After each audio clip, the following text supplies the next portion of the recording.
Hello दोस्तों, TCS के financial year 26 के फर्स्ट क्वार्टर के रिजल्ट आउट हो चुके हैं और रिजल्ट में डिविडेंड का भी अनाउंस कंपनी ने किया है। रिजल्ट कैसे रहे डिटेल में हम समझने वाले हैं। डिविडेंड का अमाउंट कितना है इन सभी के बारे में।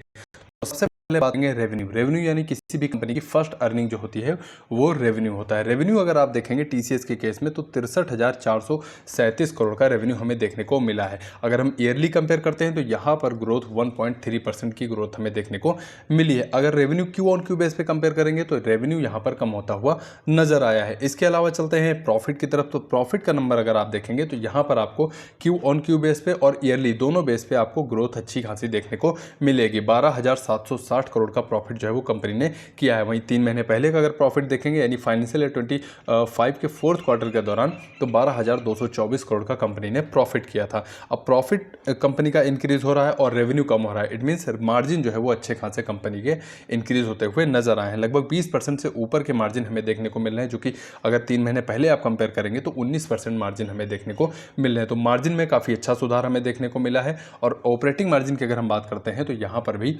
ग्रोथ हमें देखने को मिली है। अब देखिए टीसीएस आईटी सेक्टर की कंपनी है और आईटी सेक्टर का मोस्टली जो बिजनेस होता है वो फॉरेन से ही हमें देखने को मिलता है। अब टीसीएस के केस में अगर आप नॉर्थ अमेरिका से देखेंगे तो यहाँ पर 48.7% रेवेन्यू जो है इनका वो नॉर्थ अमेरिका से आता हुआ नजर आ रहा है। लेकिन अगर एक साल पहले जाएंगे यानी फाइनेंशियल ईयर 25 के फर्स्ट क्वार्टर के दौरान तो वहाँ पर रेवेन्यू आप देखेंगे 49.5% आता हुआ नजर आ रहा था। यानी कि नॉर्थ अमेरिका में रेवेन्यू कंपनी ने इस क्वार्टर में कम किया है। लैटिन अमेरिका की अगर हम बात करते हैं तो यहाँ पर फ्लैट आपको नंबर देखने को मिलेंगे।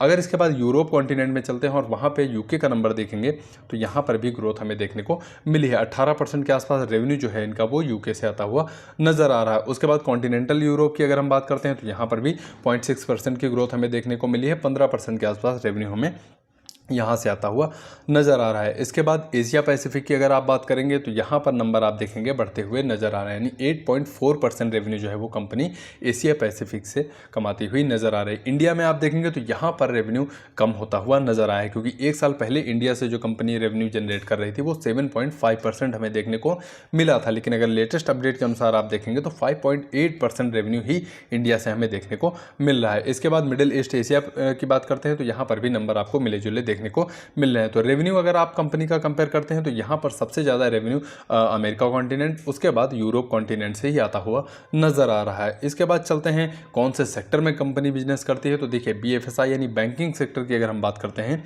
तो यहाँ पर ईयरली बेस पे ग्रोथ हमें देखने को मिली है। 32% रेवेन्यू जो है वो बीएफएसआई बैंकिंग सेक्टर से जो है हमें आता हुआ नज़र आ रहा है। कंज्यूमर की अगर हम बात करते हैं तो यहाँ पर भी आप देखेंगे नंबर मिलता जुलता ही नज़र आएगा। 15.5% के आसपास रेवेन्यू जो है वो कंज्यूमर बिजनेस से हमें आता हुआ नज़र आता है। हेल्थ केयर की अगर हम बात करते हैं तो यहाँ पर आप देखेंगे 10% के आसपास रेवेन्यू कंपनी ने हेल्थ केयर सेगमेंट से जनरेट किया है। मैन्युफैक्चरिंग में अगर आप देखेंगे तो 8.5% से ऊपर का रेवेन्यू कंपनी ने यहाँ से जनरेट किया है। इसके अलावा टेलीकॉम की अगर हम बात करते हैं, कम्युनिकेशन मीडिया की हम बात करते हैं तो यहाँ पर 8.5% और 5.5% से ऊपर का रेवेन्यू हमें इन दोनों सेगमेंट से आता हुआ नजर आ रहा है। तो ये ऐसे सेगमेंट हैं जहाँ से कंपनी जो है वो अपना रेवेन्यू जो है वो जनरेट करती है। अब आगे चलते हैं क्लाइंट पैरामीटर। देखिए आईटी कंपनियां जितनी भी होती है क्लाइंट पैरामीटर बहुत जरूरी होता है। क्लाइंट के नंबर जितने इंक्रीज होते चले जाएंगे कंपनी का जो बिजनेस है वो और भी ज़्यादा हमें देखने को मिलेगा। अगर टीसीएस के केस में आप देखेंगे $1 मिलियन से ऊपर का जो रेवेन्यू लेकर आ रहा है कंपनी के लिए, तो लेटेस्ट अपडेट्स के अनुसार 1336 क्लाइंट हमें देखने को मिले हैं। वहीं एक साल पहले का नंबर आप देखेंगे तो 1310 क्लाइंट हमें देखने को मिल रहे थे जो $1 मिलियन से ऊपर का रेवेन्यू कंपनी के लिए लेकर आ रहे थे। $5 मिलियन से ऊपर का जो रेवेन्यू ला रहे हैं यहाँ पर भी आप देखेंगे नंबर हमें बढ़ता हुआ नजर आया है। इसके अलावा $10 मिलियन से ऊपर का जो रेवेन्यू ला रहे हैं यहाँ पर भी कंपनी जो है वो क्लाइंट ऐड करने में सफल हुई है। लेकिन अगर दिक्कत कहाँ पे है तो दिक्कत की अगर हम बात करते हैं तो $50 मिलियन से ऊपर का जो कंपनी के लिए रेवेन्यू ला रहे थे यहाँ पर साल दर साल 9 क्लाइंट कम होते हुए नजर आए हैं, जो कि कंपनी के लिए थोड़ा सा चिंता का विषय जो है वो देखने को मिल रहा है। इसके अलावा $100 मिलियन की अगर हम बात करते हैं तो यहाँ पर भी एक क्लाइंट जो है वो हमें कम होता हुआ नजर आया है साल दर साल बेसिस पे। तो ये $50 मिलियन और $100 मिलियन के जो क्लाइंट कम हो रहे हैं, अगर इसकी हम बात करते हैं तो बाकी सभी क्लाइंट का नंबर आप देखेंगे तो ठीक ठाक हमें देखने को मिल रहा है। एम्प्लॉय बेस की बात करते हैं तो यहाँ पर एम्प्लॉय अगर पिछले कुछ क्वार्टर से कंपेयर करेंगे तो आपको सबसे ज़्यादा एम्प्लॉय देखने को मिलेंगे।